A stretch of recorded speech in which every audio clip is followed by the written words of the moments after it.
Olá, seja bem-vindo, seja bem-vinda ao nosso encontro. Te convido a fazermos essa oração cantada juntos. Seja engrandecido, ó Deus da minha vida. Tu és o Deus da minha salvação. És a minha rocha e a minha segurança. Meus lábios sempre te exaltarão. Aleluia, te louvo, pois sei que sobre todos és Senhor. Aleluia, te louvo, pois sei que sobre todos és Senhor. Mais uma vez do começo. Seja engrandecido, ó Deus da minha vida. Tu és o Deus da minha salvação. És a minha rocha e a minha segurança. Meus lábios sempre te exaltarão. Aleluia, te louvo, pois sei que sobre todos és Senhor.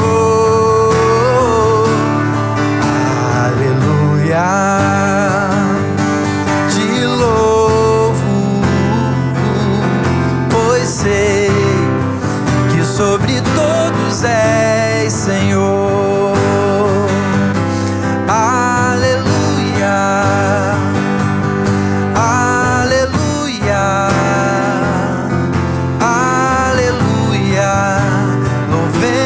Ao Senhor, aleluia, aleluia, aleluia, louvemos ao Senhor.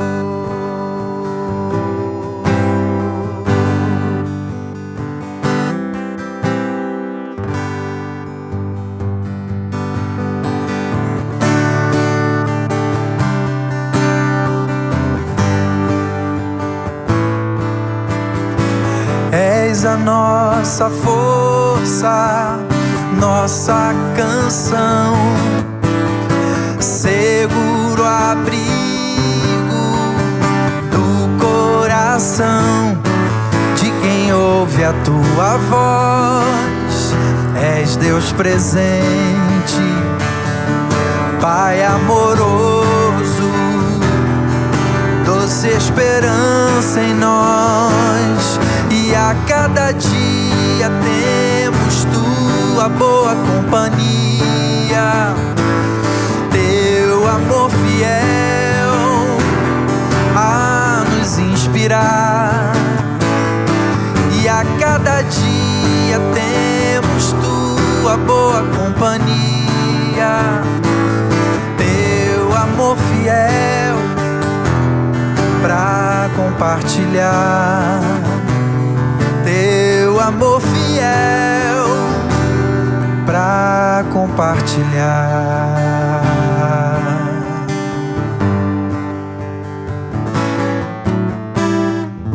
Senhor, obrigado, porque temos tua companhia e temos, Senhor, o amor que nos é revelado nessa companhia para ser compartilhado, Senhor, enquanto vivemos, enquanto caminhamos, enquanto nos relacionamos. Que seja assim e que agora, no momento em que vamos abrir a tua palavra, continuemos, Senhor, a ser inspirados, iluminados por ti, pela tua palavra, por aquilo que o Senhor tem para nós hoje aqui. Oramos em nome de Jesus. Amém. Muito bom dia, Zé. Muito bom dia, Vitor. Que bom que a gente pode estar junto. Bom dia, Paulo. Bom dia, Zé. Tudo bom? Olá, bom dia. Obrigado por nos conduzir E bom dia a você que acompanha esse culto também. Eu vou começar já fazendo uma pergunta para vocês dois. Paulo, você já passou por uma situação constrangedora, como eu já passei também, de compartilhar uma fake news sem perceber? Depois você descobre que aquilo ali era notícia falsa e você fica na dúvida assim, pô, será que eu aviso que eu dei uma vacilada? Será que deixa pra lá? Já aconteceu com você? Cara, já aconteceu e é muito desagradável, assim, muito constrangido. Eu fiquei muito constrangido e eu não fiquei na crise de será que eu aviso ou não, porque eu fui avisado no grupo por uma pessoa que já estava brava comigo. E eu falei, poxa, gente, 1000 perdões, eu acho que eu me precipitei aqui, não vi direito e tal. Isso sem querer. E tem, acho que eu compartilho por querer, né? Qual que você compartilha por querer? Que aí Paulo? É mais na coisa assim, né? Do time de futebol, né? Na brincadeira e tal. Que aí eu tenho uma segurança mínima de que não vai fazer mal, assim... muito mal pra ninguém. É o que o pessoal às vezes gosta de chamar de uma mentirinha branca, né? Isso, no seu caso é rubro-negra. Rubro-negra, uma mentirinha rubro-negra. Não façam mentirinhas rubro-negras, pessoal. Eu tenho uma situação, Fontana, de que não sei se se aplica. Você diz aí pra mim no Se não se aplicar, depois a gente conversa. Quando eu era adolescente, eu fazia parte de uma academia lá que tinha um personal trainer que conhecia lá meu nome e tudo, só que chegou outro cara e falou assim pra mim um dia, e aí, Joe, beleza? E aí, beleza, tal. Só que eu descobri, depois de um tempo, que ele não me chamou de Joe. Ele me chamou de João. E quando eu percebi, eu fiquei sem graça de corrigi-lo. Porque ele chegou num outro dia e falou, e aí, João? Daí ele tinha me chamado de João, não de Joe. E fui mantendo, porque o cara... porque de João pra José também. Depois de um tempo, ia ficar chato, né? Eu chegar, não, então, deixa eu te falar. Porque não era um cara que conhecia, só ia me cumprimentar. Só que um dia, tava, de fato, o cara que conhecia minha ficha ali comigo, me explicando um exercício. Chega esse outro cara e fala assim, e aí, João, beleza? O cara que me conhecia olhou pra ele assim e falou, que João, o que, seu mané? O nome dele é José. E aí você ficou Daí com a cara... o cara olhou pra mim e falou assim, pô, você me traiu, assim, sabe? Você me deixou chamar de João esse tempo todo. Só que era adolescente, cara, com vergonha, assim. Eu lembrei de uma também. Deixa eu só falar, assim, rapidinho, essa que eu lembrei também. Na igreja de onde eu venho, né, onde eu nasci e cresci, tinha um senhor que gostava muito de mim, né, e me acompanhava, assim, né, o filho do pastor, eu era o filho do pastor da igreja e tal, e eu lembro que quando eu entrei, quando eu fiz o meu curso, né, de faculdade, publicidade e propaganda, ele ficou muito feliz que eu tinha entrado na faculdade. E ele, da área de direito, ele colocou na cabeça dele que eu tinha feito direito. Que eu estava fazendo direito. E aí eu lembro de umas 2 ou 3 vezes que ele chegou para mim e falou, e aí, Paulinho, como é que estão sendo as aulas de direito? E eu falei, querido, não é direito, eu estou fazendo publicidade e propaganda, tem sido muito bom e tal, eu oro sempre por você, que bom, que joia. Uma segunda vez, e aí, Paulinho, tá curtindo direito? Eu falava, não é direito, querido. A partir, sei lá, da 4ª, 5ª vez... Aí eu fiz tipo Zé. Eu falei, tô adorando, tá sendo muito bom. E eu lembro quando saiu a notícia de que eu tinha me formado, ele veio me parabenizar e falar, Deus te abençoe, é uma profissão muito difícil, mas que eu amo muito. É difícil de passar na OAB. tá estudando. Seria a próxima pergunta. Eu tenho indicações de cursinho, se você quiser. Isso. Ai, cara. Olha, vocês me lembraram a minha infância, quando... E eu não sei se vocês viveram isso. Antes de existir internet, esse constrangimento para você não passar vergonha falando mentira, quando a gente era criança, muitas vezes na terça-feira de manhã era quando o pessoal perguntava se você tinha visto o filme de ontem na tela quente. E aí você não tinha assistido, mas para se incluir você falava, nossa, vi, foi animal. Uma que eu compartilhei aqui mais Isso é super anos 90. Isso né? é muito, isso quando você falou de ser internet, era da carne do McDonald's ser de minhoca. Olha aí, carne do Isso McDonald's. eu falei e afirmei, assim, falei, não, Na e convicção. Na convicção. Caramba, Pois é, cara. Eu tive uma de constrangimento dessas, e porque eu confiei demais na fonte. Então, um professor meu de seminário divulgou a notícia falsa, e eu, é meu professor de seminário, ele está falando da área dele, então eu republico. Né? Quando teve o incêndio do Museu Nacional lá no Rio de Janeiro, esse professor, ele comentou, olha, os documentos, os manuscritos foram queimados juntos e tal, e eu publiquei, eu já tinha canal no YouTube, essas coisas, depois eu tive que desmentir, olha, gente, putz, é uma vergonha depois ter que desmentir publicamente essas coisas, me enganei e tal, também não quis botar na conta do professor, né, confiei demais, né, mas eu que me enganei, mas enfim, a gente se atrapalha com essas coisas muitas vezes. E há às vezes que não é meramente por engano. Às vezes a gente insiste na teimosia, tipo a carne de minhoca. Quem não é o adolescente ou criança que já fez uma dessas? Mas vamos ler o texto, porque essa brincadeira que a gente está fazendo informa bastante o exercício que a gente vai fazer de interpretação do texto hoje. Zé, você pode ler para a gente Êxodo 23, de 1 a 5? Leio sim.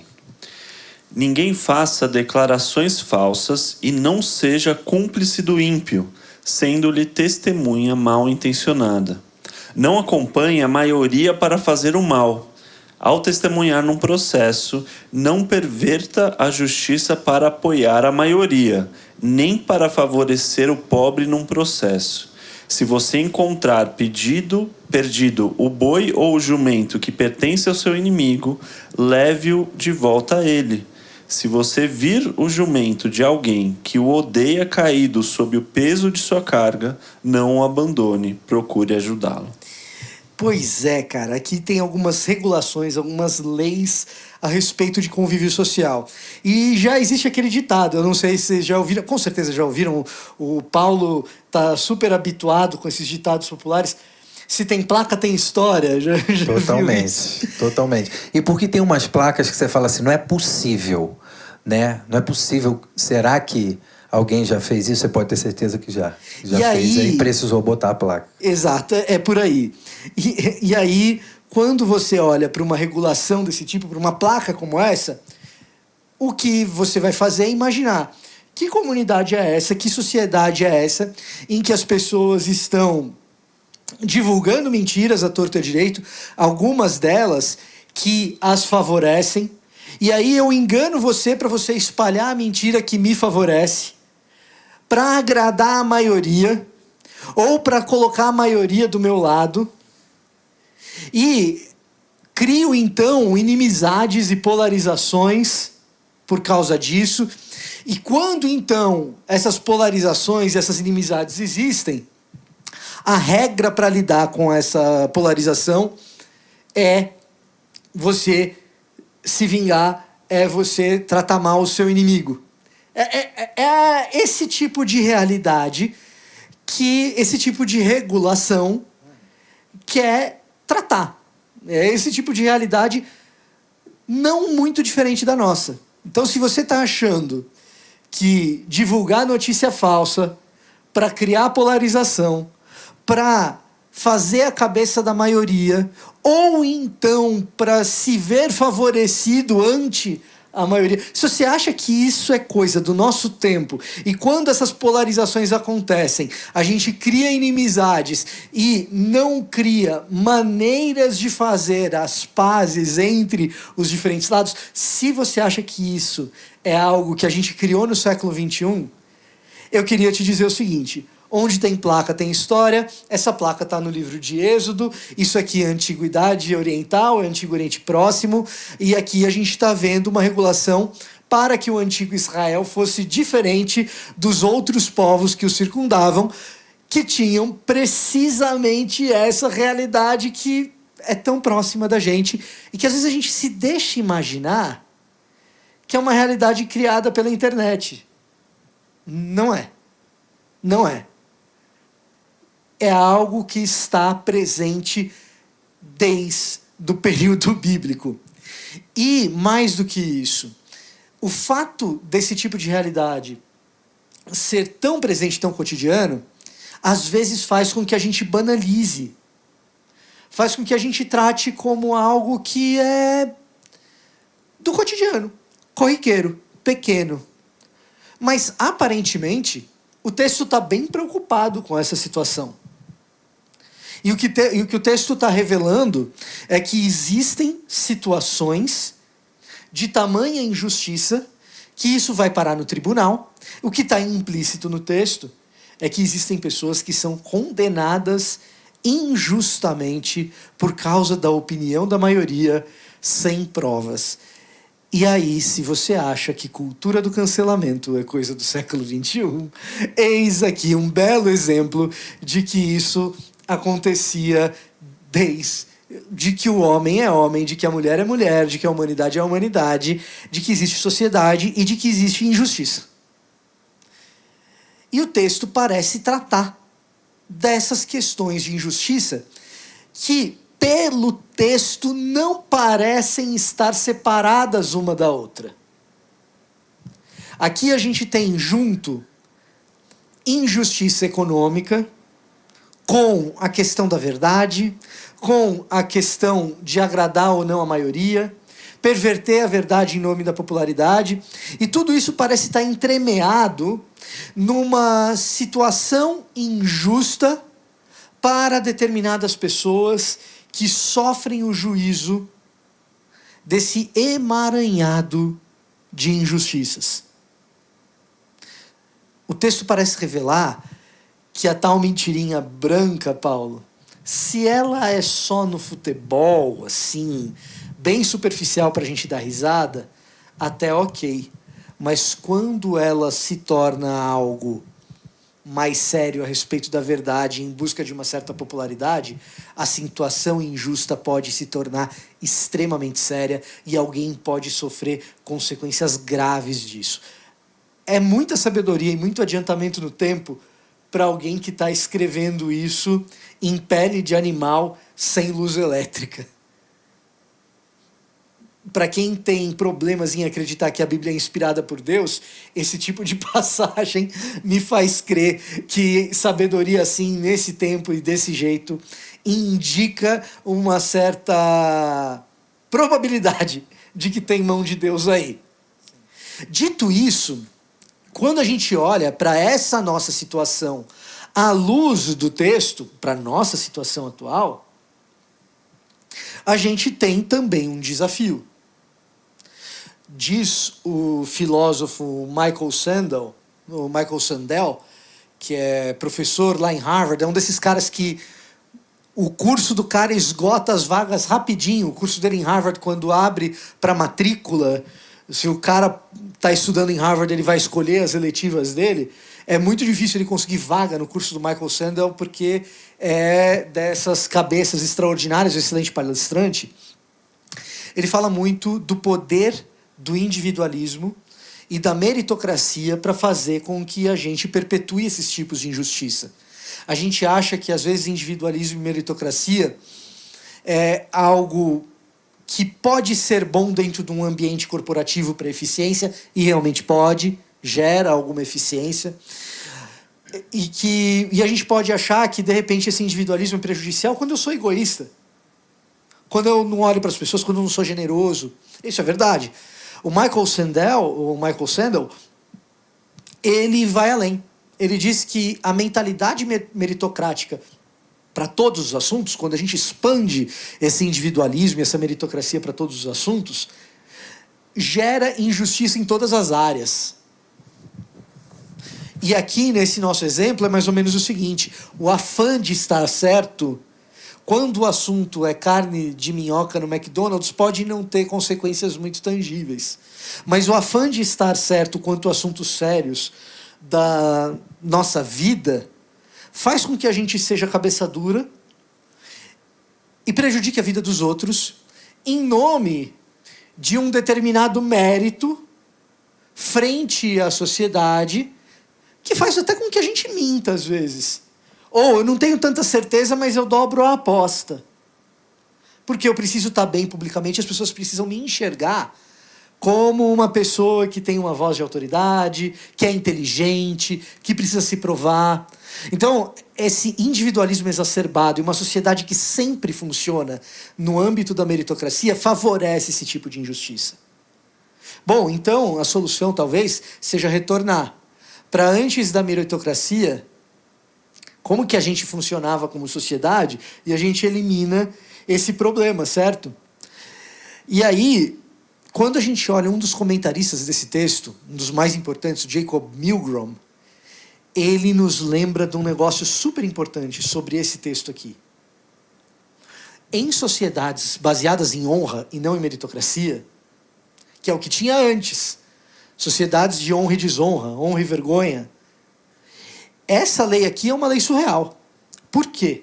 Porque se o que conta é o nome da sua família, é o nome público da sua família, quando você tem um inimigo, quando se cria a polarização, quando se faz um inimigo, o que você tem como dever é defender a honra do nome da sua família. E, portanto, a ideia de ajudar o boi do seu inimigo quando ele está perdido e ir lá devolver para ele é uma ideia surreal numa sociedade de honra e desonra. Ver o jumento do seu inimigo arriando por causa da carga e carregar aquilo até a casa do seu inimigo, trabalhar em função daquela pessoa que desonrou o nome dos seus pais. Está entendendo? Isso é surreal. Você está manchando o nome da sua família. O seu dever é se vingar. Então perceba que a mera tradição ou retorno à cultura anterior não resolve o nosso problema. Não resolve o nosso problema. O que resolve o nosso problema é um exercício de imaginação da placa. O que eu quero dizer com imaginação da placa? Se em toda a placa tem uma história, e quem escreveu essa placa foi Deus, qual a história que Deus está querendo contar a partir dessa placa? Eu queria dizer para você também que tem um pedaço dessa passagem que diz assim, olha, não seja parcial nem em favor do pobre. A Bíblia estava batendo tanto na ideia de você cooperar com o pobre, para você trabalhar a favor dele, etc. Agora, no quesito verdade e julgamento, nem em favor do pobre. Até porque quando você favorece o pobre demais, o que você vai ter é o olhar da maioria para você, dizendo que você é o cara. Então, você também tem vantagem individual. Nessa história, eu sou convidado a imaginar duas coisas. Fontana, deixa eu só compartilhar aqui uma percepção minha, assim, né? Essa questão do pragmatismo, às vezes, que a gente vive dentro desse texto, assim, dessa circunstância, né? Não é nem do texto, que o texto nos impediria, talvez, de viver, né? Porque você tocou nesse assunto até dessa questão do pobre, de favorecer o pobre. Ó, não faça nem para favorecer o pobre, porque Deus, conhecendo o nosso coração, nossa maneira pecadora de pensar, eu tô fazendo isso daqui, daí talvez a pessoa te questiona e fala, mas isso daí não é verdadeiro o que você está falando, ou que você está dirigindo. Mas eu estou levantando um debate, ou eu estou defendendo o ponto certo. Em nome de uma causa maior. Em nome de uma causa maior. E acho que todas as pessoas são tentadas dessa forma. Porque quando a gente fala, até usa esse termo fake news, eu honestamente me sinto, é só o outro lado que faz isso. Eu me honestamente aqui compartilhando com vocês, eu me coloco nessa situação de que é só o outro, a fake news é o outro, porque a fake news do outro me incomoda muito, mas a fake news que o meu lado compartilha, ou que eu compartilho, ou que eu tendo a compartilhar, ela é para um bem maior. E isso, até mesmo nessa questão, e aqui o texto é claro nisso, até mesmo para ajudar o pobre você não deveria fazer. Né? A questão aí, muitas vezes, é que esse clamor por uma justiça que usa do expediente da mentira é uma compaixão que gera injustiça. Se é compaixão, às vezes até é. Em nome de uma causa maior, a pessoa se vê muito justificada, às vezes até é. Mas a compaixão que permite que uma mentira vigore, ela produz injustiça também. Ela produz injustiça também. Agora, quando a gente pensa na imaginação que está por trás dessa lei, quando a gente começa a imaginar que tipo de Deus faz uma lei dessa, talvez a gente saia do outro lado com a cabeça um pouco mais esclarecida. Eu não sei se vocês já tiveram essa sensação de olhar para a lei de Deus e enxergar ali, poxa, aqui Deus foi gracioso de dar essa lei. Porque aqui eu conheço Deus um pouco melhor. Às vezes a gente compara a lei com um peso muito grande. Não sei, Paulo, às vezes você já teve essa sensação de estar diante do texto bíblico e de uma orientação de Deus, você fala que, não, isso daqui não é um peso, não. Isso daqui é um privilégio, porque eu conheço ele melhor quando eu vejo isso daqui. Honra teu pai e tua mãe, né, para que os seus dias se prolonguem.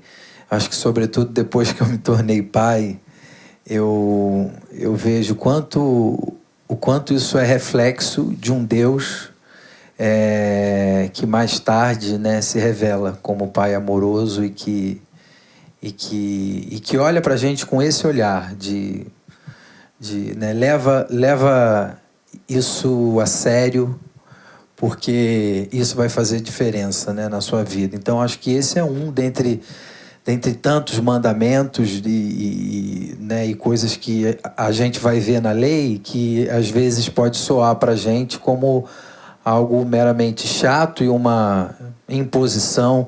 Essa palavra, né, lei, inclusive a gente estava falando que ela não nos ajuda muito na compreensão do espírito, né, da lei.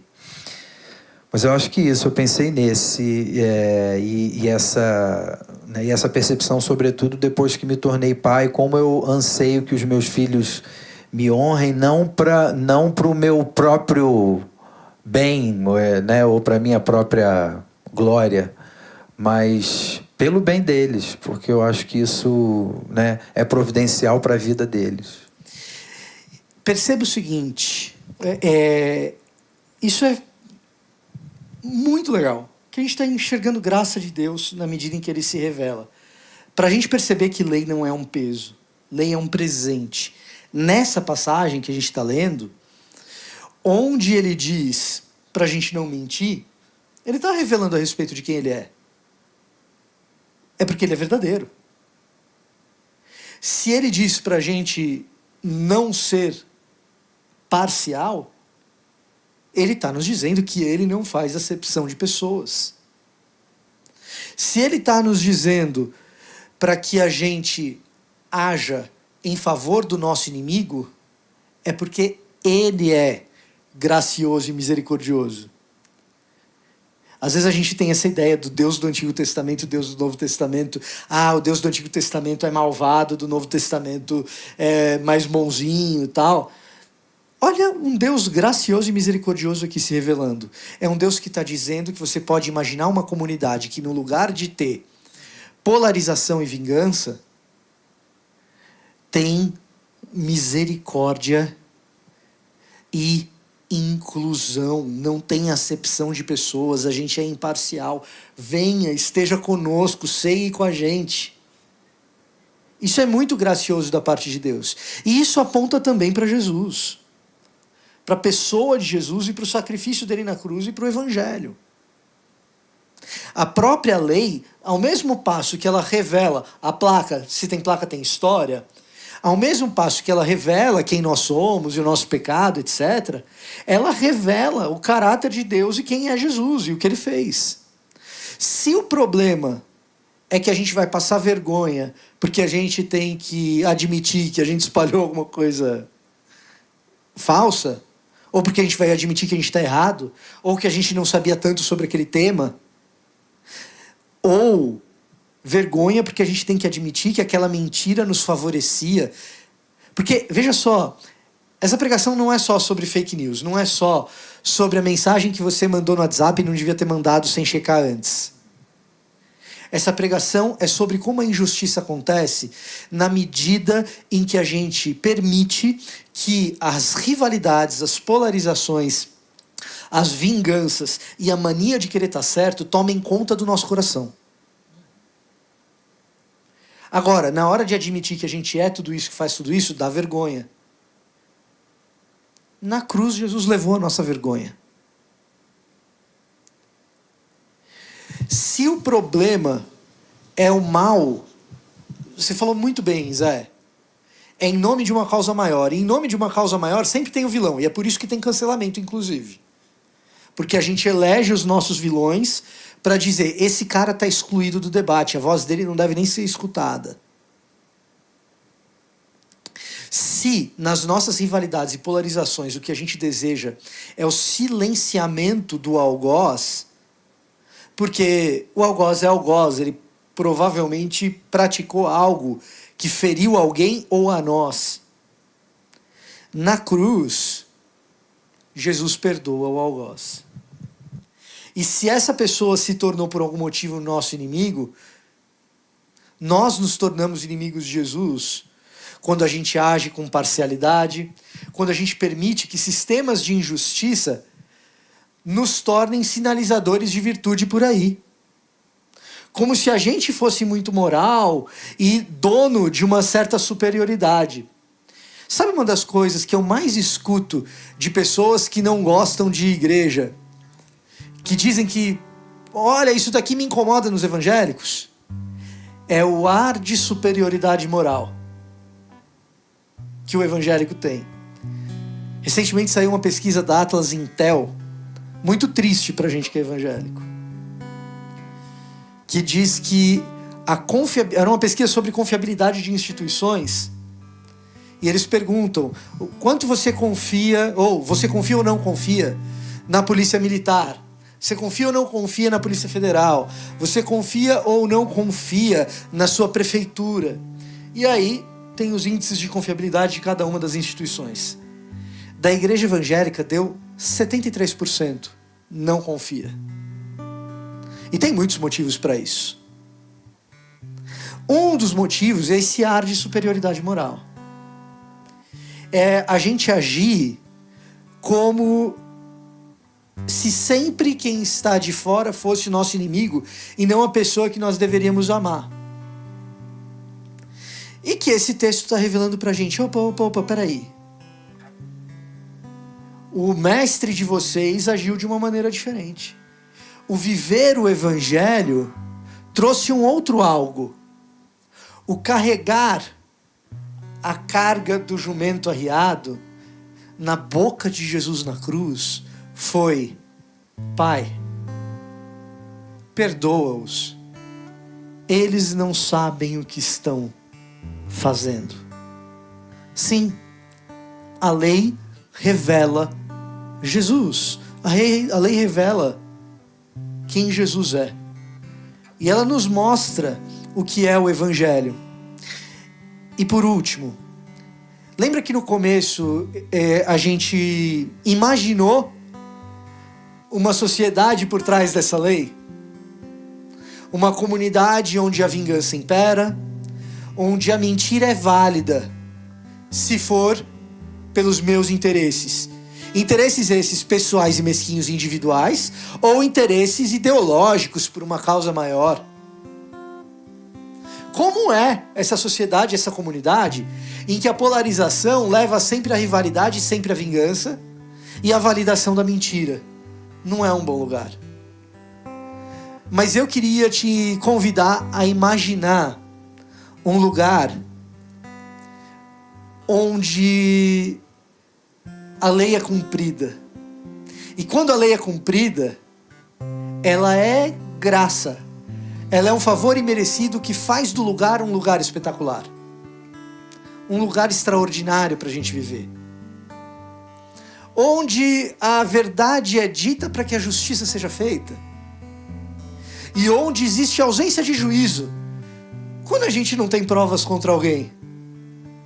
E quando a gente tem provas, o que a gente mostra é um caminho para o perdão e para a inclusão, e para a restauração e para o arrependimento no lugar de vingança e punição. Imagina esse lugar.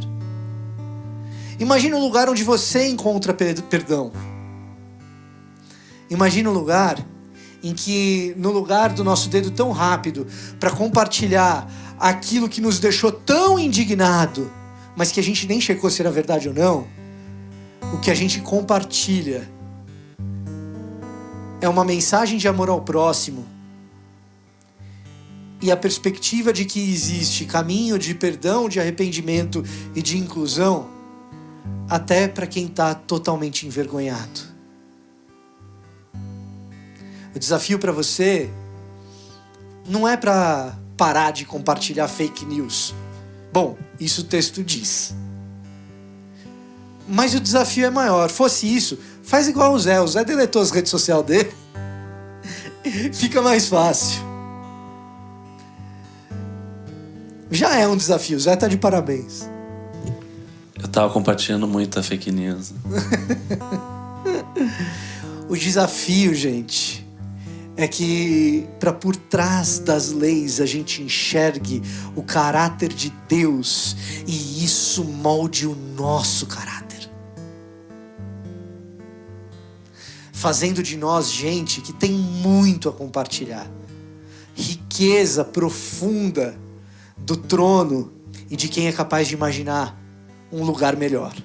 Que Deus te abençoe. Aleluia, te louvo, pois sei que sobre todos és Senhor. Aleluia, te louvo,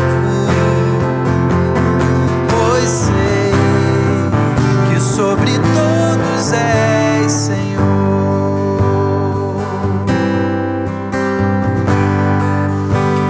O amor de Deus, a graça de Jesus, o consolo, a direção, a transformação e a sabedoria do Espírito Santo sejam sobre as nossas vidas hoje e a cada dia que vamos viver daqui para frente na presença do nosso Deus, em comunhão uns com os outros.